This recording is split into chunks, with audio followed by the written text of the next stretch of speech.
Welcome to CEO Interviews, a production of Gorecom, in which we take the time to speak with small cap executives about what's going on with their companies. With us today, I'm happy to have him for the first time ever, and you're going to love this interview. Claude Leduc, CEO, ORTHO Regenerative Technologies, trades on the CSC under ORTH, and for our friends in the US, ORTIF. Now, for those of you who are new, there's going to be a lot of you. The way to understand ortho is as follows. Have you ever torn a muscle, a rotator cuff, a meniscus, or cartilage? How about someone you know, or a favorite athlete, hockey player, football quarterback? We hear about these injuries all the time. What you need to know is this. There is a massive problem with failed surgeries. You know, we tend to think when we're watching the news or TV that Tom Brady's going to get better, he's going into surgery. But here's some numbers. Rotator cuffs generally have a 20 to 95% failure rate, somewhere in the middle there. Meniscus, 20 to 40%. Cartilage, 15 to 35% failure rates. This is a big problem. A lot of people don't realize that. How Orth solves it, that's what we're going to talk about here in layman's terms. Claude, welcome to the show. Thank you very much, George, for having me today. And welcome everyone, of course, who's listening. And you know, I'm delighted to get you into our technology and story. Yes. Yeah, I'm excited because you're using proprietary technology to dramatically improve the success rate of these orthopedic and sports medicine surgeries. I mean, that's a big deal that will impact all of us at some point in our lives, right? Yes, absolutely, George. Yes. And I guess the introduction, was spot on. Huge problem, and as you alluded, so many failures with standard of care of those surgeries, and this is where we come with a solution. Orthopedic surgeons are annoyed, and even more the patient are annoyed, when there is a failure or such a high failure rate, with standard of care surgery. So what those orthopedic surgeons are looking for better outcomes and solutions to improve their outcomes of their surgery. Because it caused a problem for them too, right, Claude? It's not just, first of all, the most important thing is the patient. We know that. So that caused a problem for the patient. Yes. It also caused a problem for the doctor, because the first thing I'm going to say to my doctor is, hey, my rotator cuff surgery didn't go well. It's your fault, right? Exactly. And that either will lose business for the doctor or will decrease confidence, all of those things. Is it really that big? Because I didn't know it was a major problem until we met. Absolutely. So patient, physician, and also the payers, all three of them are annoyed, with the failure rate.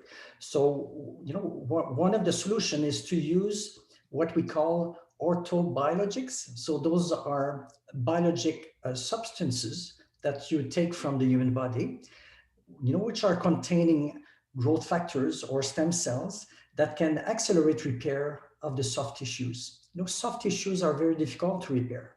Soft tissues are connective tissues. For example, tendons. Yeah, we see them intertwined like that. Exactly. So tendons are connecting, with the bones. Ligaments are connecting, bones between themselves. And these are not vascularized as other tissue of the human body. So if you cut yourself on the skin, you bleed like hell, and that bleeding induces a cascade of very quick repair events, and which will be delivering all kinds of factors to grow new tissue very quickly. But in those soft tissues are white. If you look at cartilage, it's white. If you look at meniscus, most of it is white. If you look at tendons, they're transparent. If you have a piece of meat and you have a tendon, so it's transparent. So this is just reflecting the lack of blood vessels. And those, the blood vessels are, very important to be able to bring in all the factors that can repair those soft tissues. So that's the big challenge. If you do surgery, you're just mechanically connecting that tendon to the bone with sutures and anchors, and then you close your patient and you pray that there will be fusion between your tendon and the bone. So, and as you stated, there's a big failure rate. For example, for the rotator cuff tears of the shoulder, up to 90% failure if your That's tear is large. unbelievable. It's That's unbelievable. So how do we come with a solution that will be, increasing value and improving outcomes of surgery? We have what we call a polymer that is designated by the FDA as a drug, which in combination with a biologic, which will be platelet-rich plasma that we use from the patient's own body. So we mix the PRP from the patient with the polymer, and that mix becomes the ORTHO-R, which is our first product that we will be going through clinical trials in the US. And so this is the first product that will serve to improve outcomes of these soft tissue repair. And what's done is just kind of layered on top of the tissue, essentially, Yes. just to help the bonding? Absolutely. So PRP, its first role is that you have a hyper concentration of growth factors. How do we prepare PRP? So PRP is prepared into the ortho operating room. Let's say that you, George, have a rotator cuff tear. You are elected for surgery. They roll you into your bed into the OR. And as you roll in, and the nurse will withdraw 60 cc of your own blood. And they will spin that blood for about 12 minutes, 8 to 12 minutes. This will separate your blood into different cell types, layers. Oh, this is great. I thought I would have to come in 2-3 weeks before. You have to take something out of me. It needs time to culture and get ready. This is happening at the same day. Exactly. This is the beauty of our technology, because the growth factors are coming from the patient and we are producing those into the OR. So when you withdraw the platelet-rich plasma layer, which is concentrated, 6 to 10 times more than the blood level, this is where the growth factors are. So platelets are secreting granules. These granules secrete growth factors and cytokines and all kinds of biologic soup that would accelerate and regenerate new tissue. And this is how we can, improve, of course, the outcome of those difficult to heal soft tissue repair. So what you're going into some clinical trials. Yes. So you still have to go through some of that process. What tells you now that what data do you have, or what findings do you have that give you the confidence that you're onto something here, that you can actually your product can actually make a difference? The FDA, sets rules, of course, when you want to, start a clinical trial with patients, humans, you need to prove yourself in vitro, in vivo with animals. So we did for, multiple years, multiple in vitro and animal studies, and which were, showing very strongly.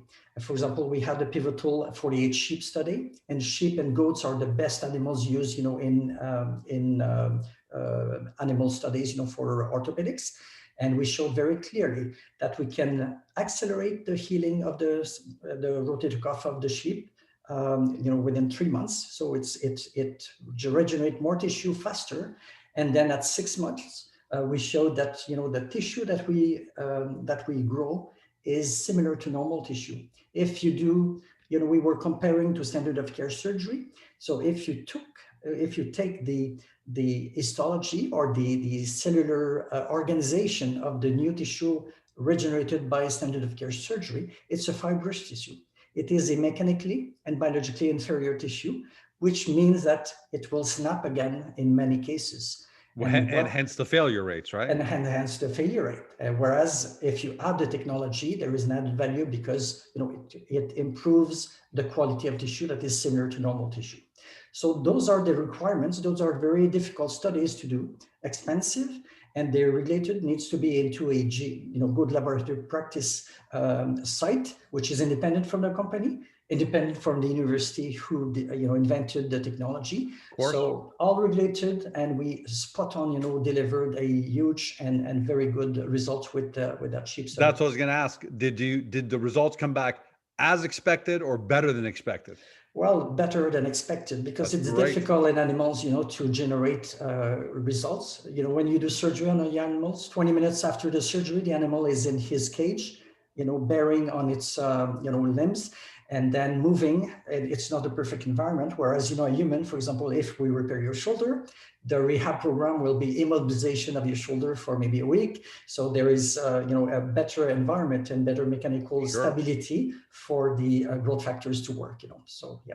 What kind of response have you had in general from the medical community to your early findings? Because obviously, I'm sure you're getting these results out there in the orthopedic world. What kind of feedback are you getting? Yes, as a company, starting a US-based clinical trial, you always look for having major clinical centers in your study, and you want to have a principal investigator that knows the orthobiologic environment.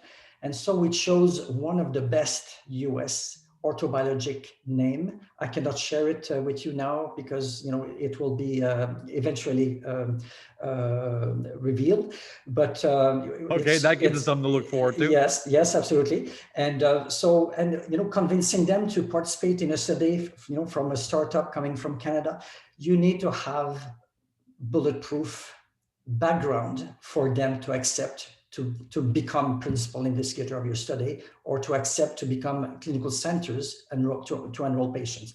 So that's the best validation that we can get. Yep, yes, that is pretty impressive. Actually, I can't wait to find out. Yes. So George will have 6 to 10 centers in the US. Many of them will be academic center, university centers. Others will be, other private centers that will be participating. How long do these trials take? Are they like pharmaceuticals, where if George Calm Pharma wants to create a new pill, it takes me 5 years and hundreds of millions, maybe even billions of dollars? Yes. Or is this something a little different than that, maybe even a little faster? Yes. Well, unlike a drug for a chronic disease, it's way faster in our field and less expensive. So our phase 1/2 study that we are preparing for the US, we will be enrolling 75 patients, and we will enroll them within 6 to 8 months. That's the target, to enroll those 75 patients in 6 to 10 US centers. And then we will follow up those patients for 12 months. So after you enroll the last patient, then 12 months after, you have the results of your last patient. And then we can have the clinical results report a couple of months after that. So we're aiming at the end of 2022, early 2023 to have the results of that trial. And those are starting again when? When did the trial start? Yes, we are going to submit our IND to have the go from the FDA to start the trial in the coming weeks. Right now we are finalizing the manufacturing of our clinical lot, and so we're going to submit the IND in the coming weeks. So in our timelines publicly revealed, we will start to enroll patients in the second quarter of this year, calendar year. How big of a market is this? I mean, it's got to be a massive market. And am I right to assume that as our demographics continue to increase in age, yes, and people are living longer, that this market is only going to get bigger and bigger for decades to come? Absolutely, George. The orthobiologics market is a $5 billion market. That includes some instrumentations and some anchors and sutures, but this is a huge market and a huge need. Just for rotator cuff in the US only, 600,000 surgeries per year. Wow. For cartilage, that's a lot of baseball players. Yes. And for cartilage and meniscus, 1.2 million procedures per year, but many of them are not treated because there is lack of options. So, and the actual options, for example, for cartilage repair are cell-based therapies, which are quite expensive because they need to grow the cells into a laboratory and to reimplant it into the patient. So it's quite expensive, and it's not reimbursed by third party or public systems. So here we have a technology that is very affordable, extremely easy to use into the orthopedic theater. We're not changing the surgery for the orthopedic surgeon, so he completes his surgery as normal, and then we are an adjunct to that surgery. So they deliver the biologic drug combination on top of the surgical site. Takes a few minutes. That's the whole Yeah, beauty that's of it. impressive, Claude. I know I Yes. said it earlier, but that's really impressive. When you said that you're gonna use tissue or whatever you need from me, or I thought, oh, like I said before, they'd have to come in weeks before and prepare this. The fact they're able to Yes. do it, it's almost like I'm going in for a meal and I'm getting the dessert while I'm there at the Yes.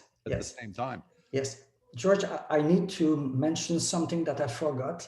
PRP, or platelet-rich plasma, is widely used by the orthopedic community for its, source of growth factors and cytokine, as I described, that is present into PRP.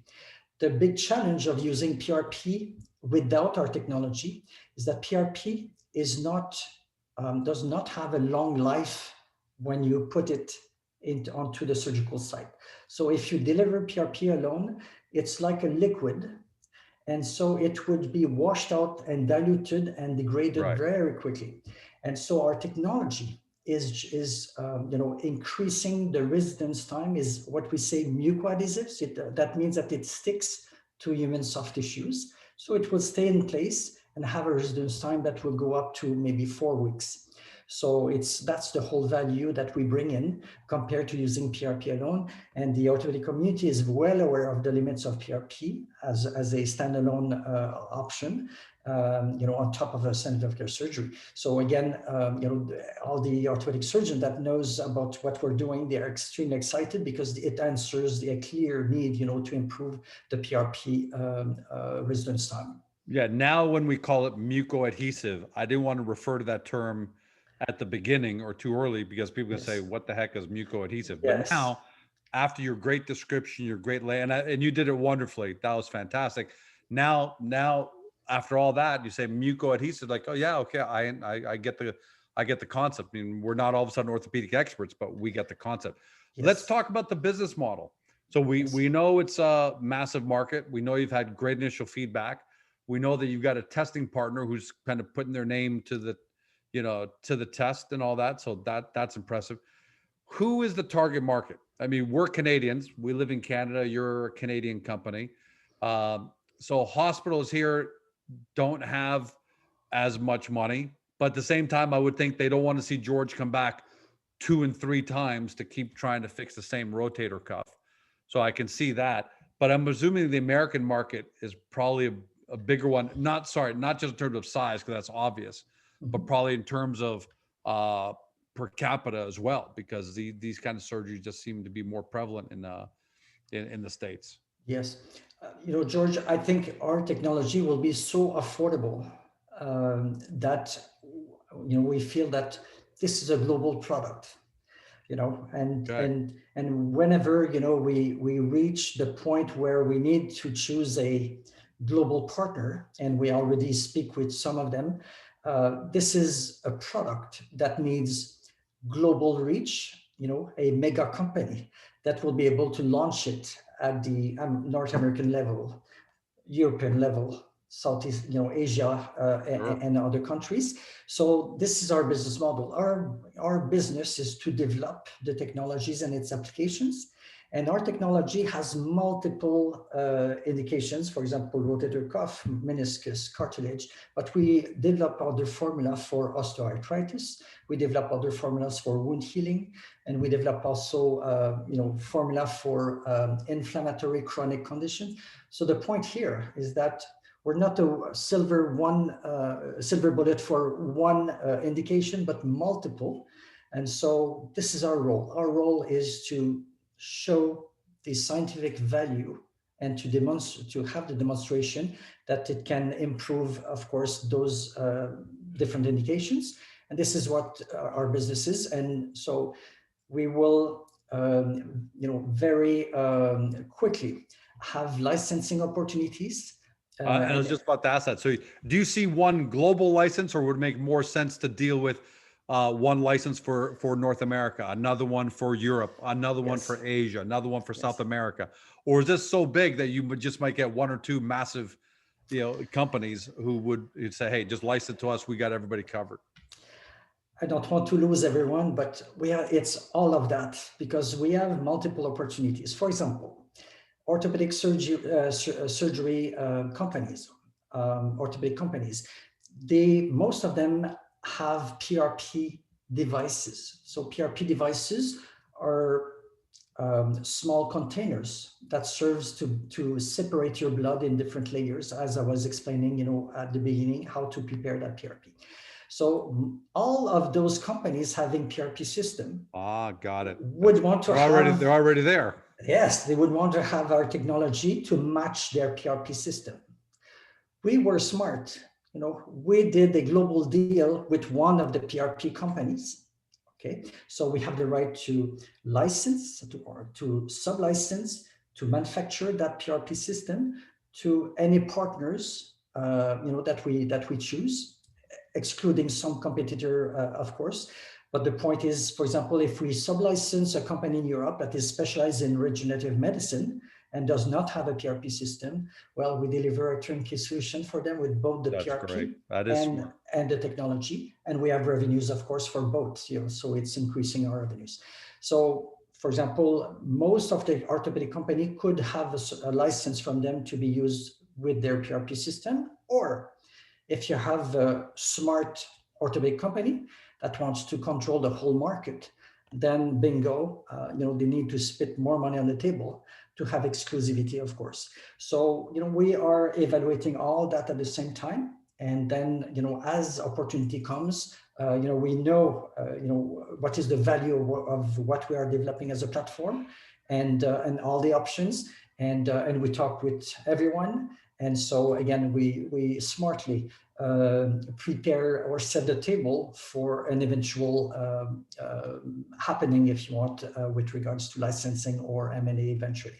And I'm very glad that you said that, by the way, because if you said you're going to employ direct sales force, I know direct sales forces are effective, but at the same time, they're also incredibly expensive, especially for small cap companies, and can eat up a lot of your resources, both financial and even mind share, right? Versus, yes, it sounds like you're just going to make sure the company focuses on its core competency, and you're okay with giving up some margin by licensing and partnerships and all that, because that keeps you right in your lane.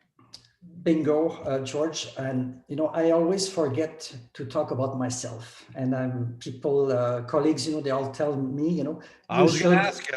You should let people, who you are. And here I jump onto the opportunity to tell you that I started companies where we marketed the product, for 8 years, for example, Synvisc, a injection for intra-articular, with biometrics. So we did it all, from zero sales and, growing the sales to 60 million, selling, the company to Genzyme 754 million.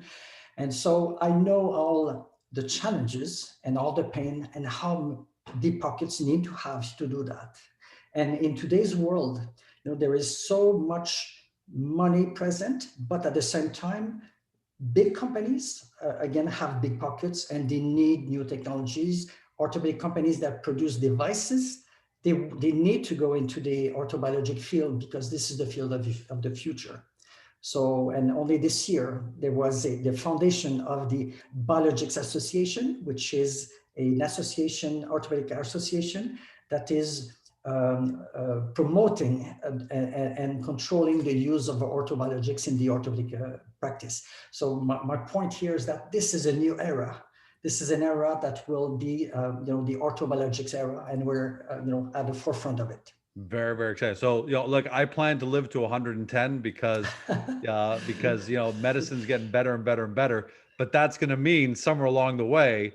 I already feel my rotator cuff a little bit. It's not quite there, but so there's a good chance I'm going to have your product inside of me sometime next 40, 50 years. I'm going to welcome that. I'm going to be glad.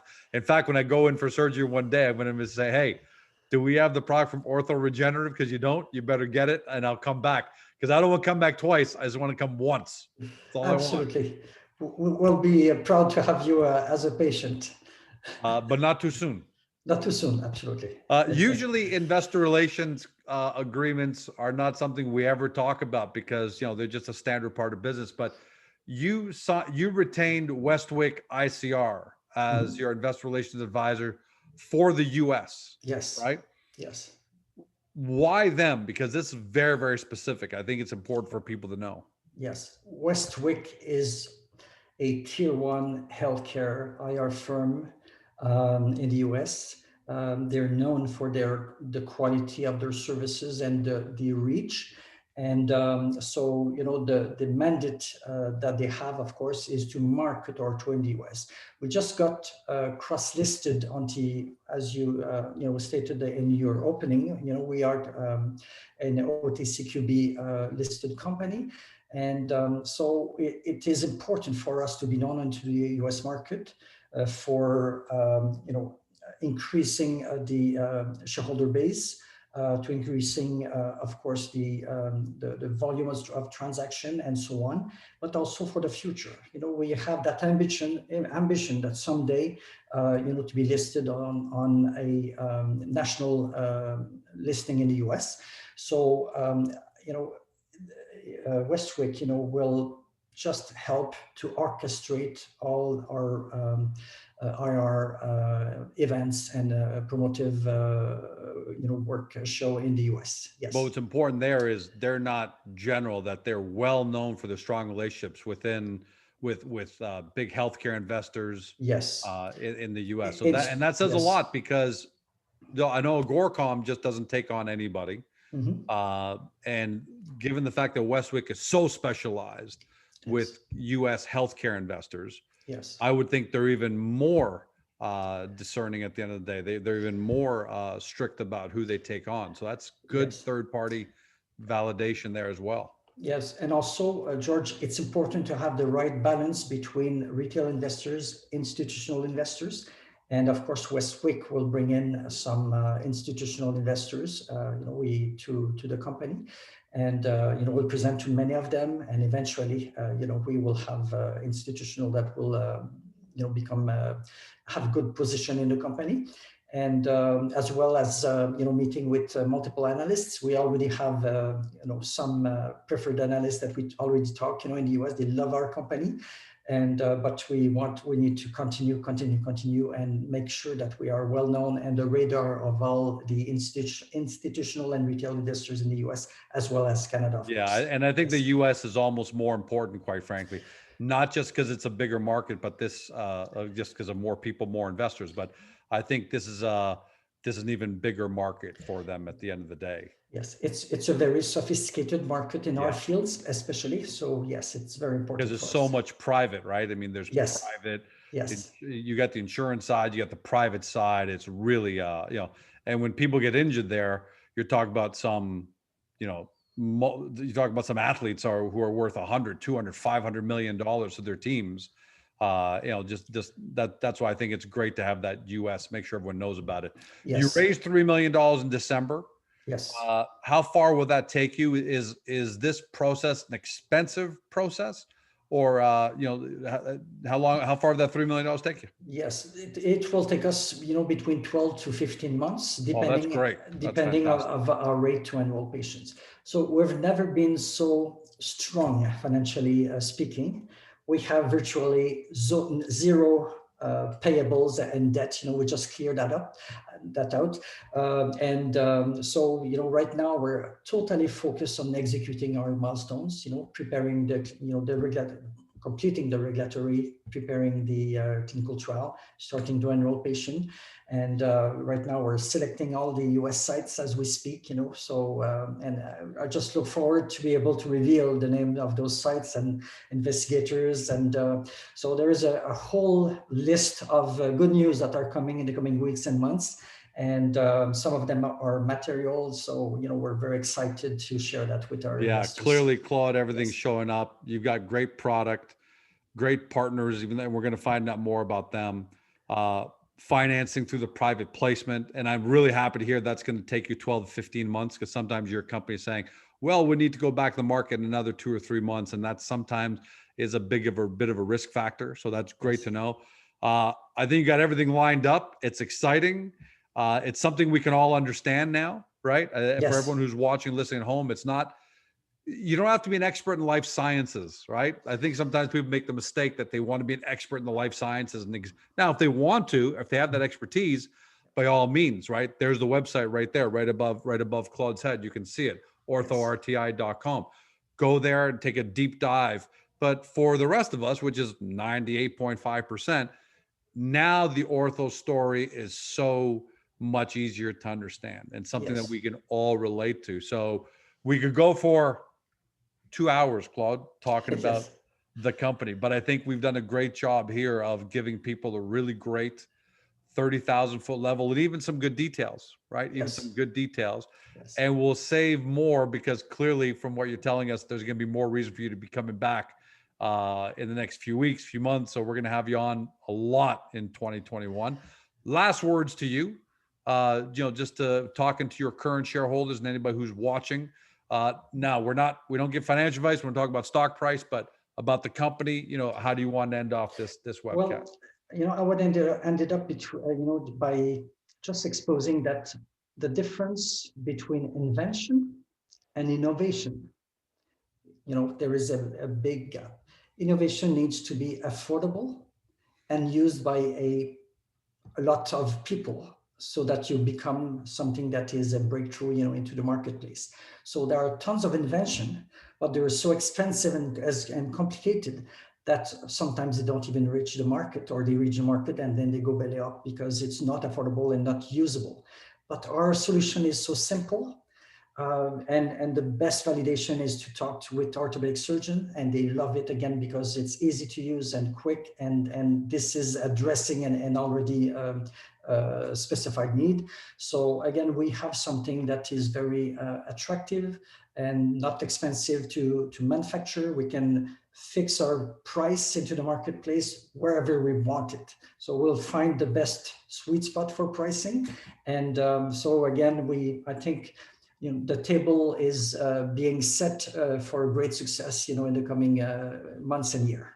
Yep, I love it. I think it's great. Claude, this has been a fantastic overview of ortho and ortho regenerative, and we're going to look forward to having you back, especially to find out those sites, in the US. That's going to be, I can't wait to hear about those. Love it, George. Thank you so much for having me. Hey, yeah, thanks so much for being here because you make it easy, Claude, given what you guys are doing there at the company. Wonderful.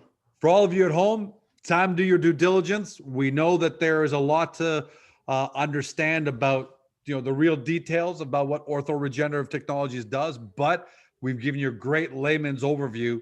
We know you can't absorb it all in one shot, so make sure to do your due diligence. 2 steps. 1, get over to Agoracom, go to the Ortho Regenerative Technologies hub, go to the profile page, and we've got a lot of this stuff neatly laid out for you because we've talked a lot about stats and all those things. We've got great pie charts there. And then step 2, make sure you go over to the Ortho Regenerative website straight from Agoracom, or you can see it right there at the top of Claude's screen to do even more due diligence because clearly the company is, as Claude said, set the table for some potential great success. You've got to decide on your own by doing your due diligence whether they're actually going to execute on that and whether they can get it done. But make sure you do your due diligence so I don't tell you 12 months from now, or you don't tell me 12 months from now, we didn't tell you so. Have a great day. Talk to you soon. See you next time. Thank you.